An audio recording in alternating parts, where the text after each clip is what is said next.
Johann Sebastian Bach, the musical genius.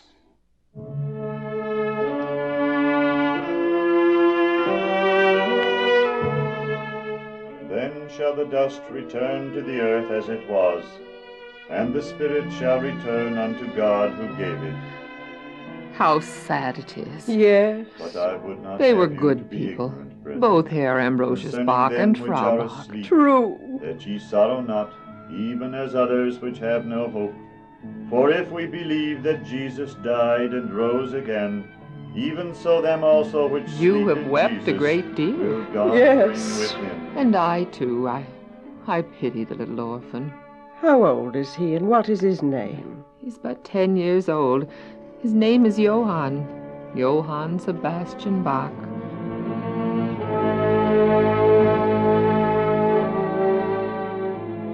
There he is. See, the small boy there. Oh, yes, poor child. Will he not now have to go to an orphan home, now that his parents are both dead? Oh, no. You have long been away from our little village of Eisenach. Yes, 20 years I have been absent. Then you forget. Herr and Frau Bach had an older boy, Johann Christoph. Oh, that is true. Johann Christoph is grown up now, and he is married. He has a home of his own. Good. Then little Johann Sebastian can live with his older brother. Very good. No, it would be better, far better, I think, for the little one to be in the orphanage than to be with that older brother of his. Oh, shocking. How can you say such a cruel thing, Frau Werther? Alas, my good Frau Müller, it is true. But why? Little Johann Sebastian Bach is only 10 years old, but his married brother has been jealous of him for many, many years. So jealous, in fact, that he hates the child. Jealous of a mere child? Oh, how terrible. But why? Why would a grown man be jealous of a sweet, tiny little boy?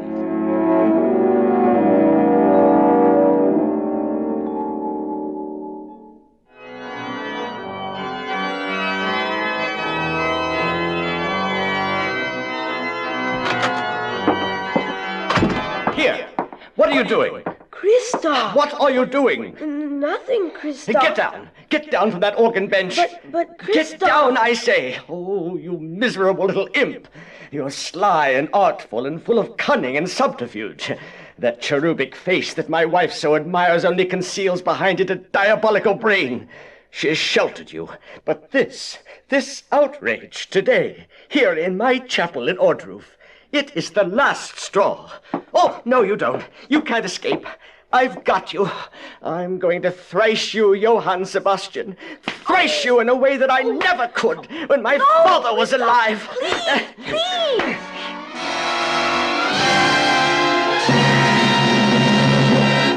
You thrashed him? He deserved it. Christoph, how can you say such a thing? Johann is only a child. He loves you, admires you. He appreciates what you've taught him. Anna, stop it. Johann Sebastian is clever. Can't you see that? I can only see that he tries hard to obey you, even when you are mercilessly severe with him. Often you treat him not as though he were your lovely little brother, but as though he were your worst enemy. Nonsense. No, it's true. I sometimes believe you hate him. Christoph, look at me. No, don't turn away. Let me look into your eyes. There. It's true. It's true, isn't it? You do hate Johann. Leave me. Go about your housework. But why? Why this malevolence towards that innocent child? How often must I tell you he is not innocent? He does everything possible to undermine me. No. He does everything possible to obey And you. yesterday he finally accomplished his goal. He embarrassed me publicly. He actually went to the chapel at Ordruf and played. When I arrived from my practice period, he was seated at the console playing one of his inventions, as he calls them. Oh, you should have heard the villagers, Anna. They're not allowed to enter the chapel weekdays, but they stood in small knots and crowds at the chapel door, marveling over that boy genius inside. Why, he should be our organist, not his older brother, one toothless old crone cried. The boy plays as though his 10 fingers were 10 angels, inspired by a view of God himself, said old Wolf the carpenter, shaking his white head. Oh, they went on and on and on, Anna. Why are you gazing at me in that way? Can't you see what this boy is doing? So that's it. I don't know what you're talking about. Christoph, Bach, you're jealous. No. You are? No, I tell you. I simply don't want him to play as he does. That polyphonic nonsense of his. The way he harmonizes our lovely old German chorales. Constantly improvising at the keyboard. It's sacrilegious, Anna. Sacred music should be played in but one way. The way all church organists have played it for centuries. You really believe that? Of course. Then why? Why were you last week struggling to adopt little Johann's musical language at the keyboard? You were trying to harmonize Christ lay in the bonds of death. I heard you on Tuesday when I entered the chapel at noon to bring your lunch. You were struggling with the chorale. Anna. You were struggling and weeping, Christoph. Weeping. For however much you tried, you couldn't grasp it. Finally, I coughed to signal my entrance. You recovered yourself and switched to another song quickly. You had no right to spy on me. Oh, I'm not spying, my husband. Oh, Christoph, I love you. I love you more than life itself. No, don't turn away from me. I do not wish to speak more with you today, Anna. Face the truth, husband. Leave me. Face the truth. Leave me, woman. I won't hear any more of this prating about... Oh, Anna. I taught the child all he knows. Father did much before his death, but it is I who taught the child all he knows. And now he already eclipses me. He's but a child of 10, and already he eclipses me. I've worked so hard to become a great organist, oh, so very hard. But this boy, this late-born child of my father, has a gift given to him by fate that I cannot imitate. Oh, it's true, Anna, it's true. He does play as if his fingers were 10 angels singing in the presence of God. Oh, my poor, poor Christoph. My love, my husband. Oh, poor Christoph. He humiliated me yesterday, Anna. Oh, however gifted Johann is, he's only a boy. Technique means much. It comes with experience, and your technique... My technique is as nothing. He exceeds me totally, and the villagers rightfully are saying that he shall have my job playing at Ordruf. I could not bear that. If they had said the chapel here, where I also play and where I normally allow him to practice, that is one thing, but the chapel at Ordruf... I worked all my boyhood to win that post. And now, Johann, my own brother, at age 10, is ready to succeed me there. Oh, my poor Christoph. My poor darling. Christoph, faced with the truth, tried hard to master his jealousy of little Johann. And Johann, so trusting was he, so much did he admire and love his older brother. It is doubtful that he understood why his brother was so severe with him. Things went reasonably well for a while, until the day little Johann discovered, in his brother's small library, a huge manuscript volume of works by two of the world's greatest organists, Johann Jakob Froberger, a pioneer in the early development of instrumental composition, and the master Dietrich Buxtehude. Johann, who could read difficult music as quickly as other little boys and girls read words, uttered cries of delight. He pored over the volume, actually hearing the music in his head as he read.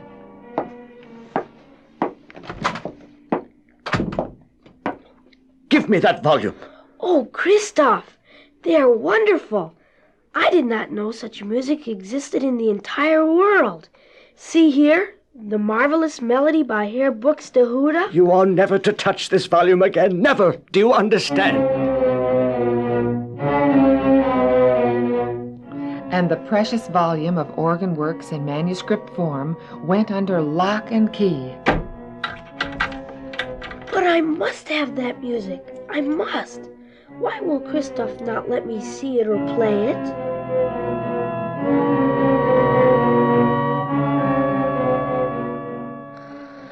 Johann! Johann! Yes? Who is it? It is I, Anna. Wake up, quickly. What is it, Anna? what is wrong? I heard Christoph forbid you the manuscripts by Herr Froberger and Herr Buxtehude. When I questioned him closely for a reason, he confessed to me that they are difficult. He cannot play them himself, and therefore he does not want you to play them. I don't understand. No, of course you don't, my child. Your heart is too pure. You sing and pray to God and live happily. You cannot understand why one person should be jealous of another. Christoph is jealous of your talent, but he's wrong. And it's wrong of him to forbid you those manuscripts. Each night before sleeping, Christoph gives me his large bunch of keys. So I have here the key. The key? The key to... Yes, the key to the locked cabinet. Go to the 3rd floor, my child, to his library. Here are copying materials. You must get the volume each night and copy it by moonlight. Yes, I'll copy it by moonlight. That way you shall have your own manuscripts. But mind you, you must be as quiet as a mouse. But Anna, isn't this wrong? No, my child. Christoph is guilty of withholding knowledge from one who needs and can use it. That is wrong. Yes, I'll do it. Shh. And besides, I have here a pointer. You must open the volume and turn the pages with it. Christoph said you must never touch the book, but he didn't say you couldn't turn its pages with a pointer. Go quickly, little one. And so each night for 6 months, little Johann Sebastian Bach slipped from his warm bed, crept up the stairs to the 3rd floor, and by moonlight copied the precious music. Quiet as a mouse, he turned the pages with his pointer.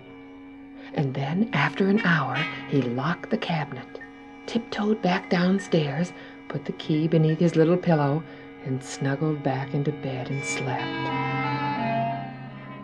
Each morning, the beloved Anna arose early. She went to Johann's room, took the key as he slept, returned to her own bedroom, and slipped it on the ring with her husband's other keys. The little conspiracy continued for 6 months. Unknown to both Johann and Anna, the copying by moonlight ruined his eyes. It was to cause Johann's blindness later on. But for now, he had the precious music.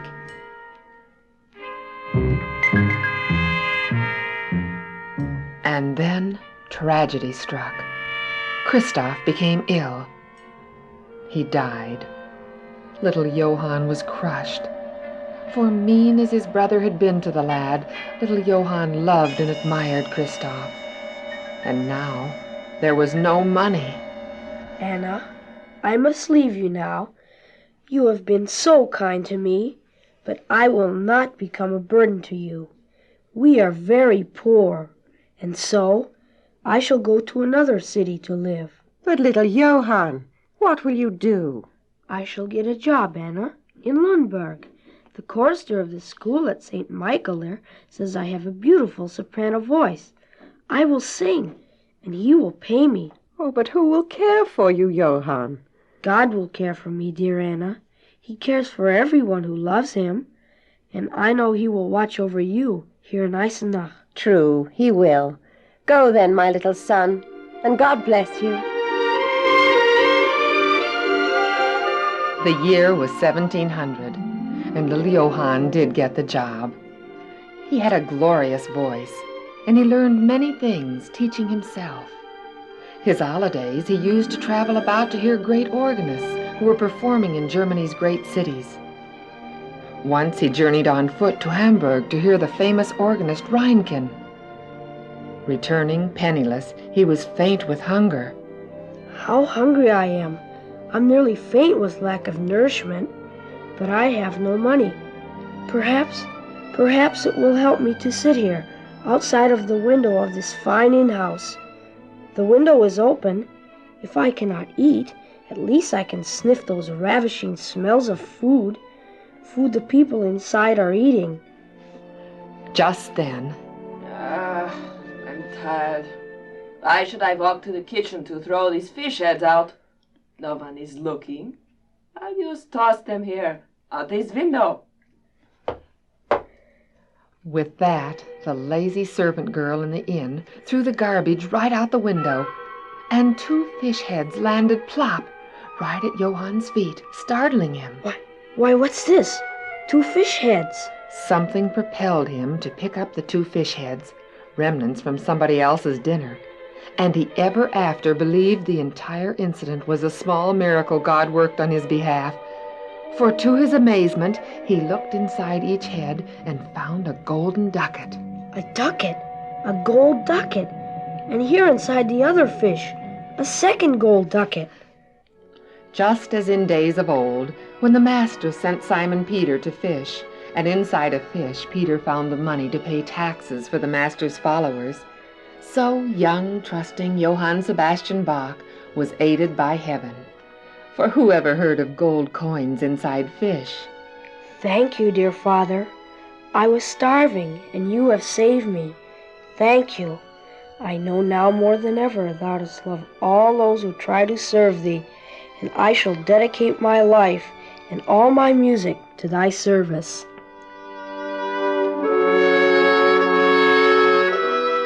Europe in the 17th and 18th centuries used boys as church singers and soloists.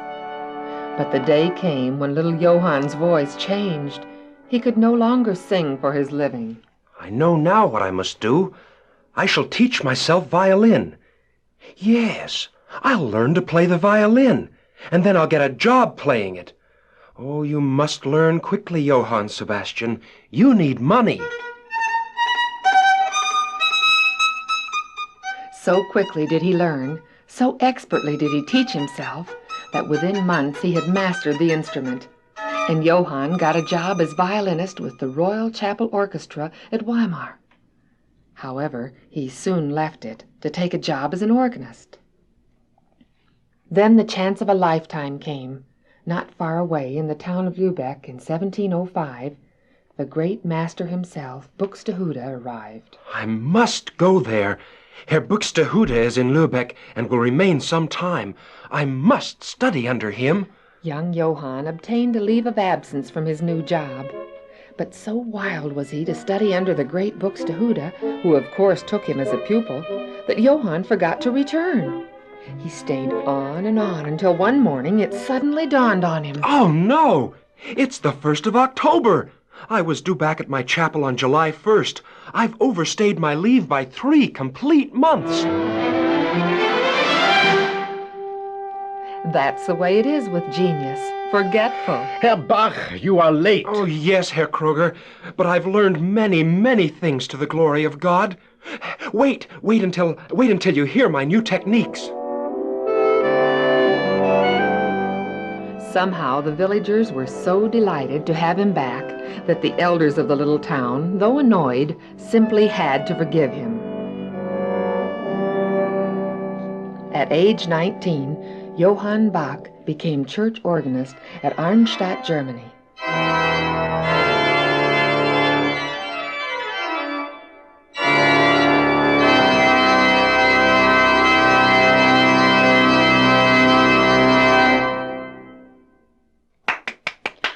Wonderful, wonderful, Herr Bach. Well, thank you. Who are you? Can you not guess? No. Oh, that is shameful. If you cannot guess, then I shall not tell you my name. You're beautiful.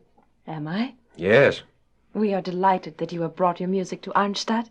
Our congregation will love you. And I shall love part of the congregation, at least. Won't you tell me who you are? No. Then I shall give you a name until I discover your identity. I shall call you the beautiful stranger maiden.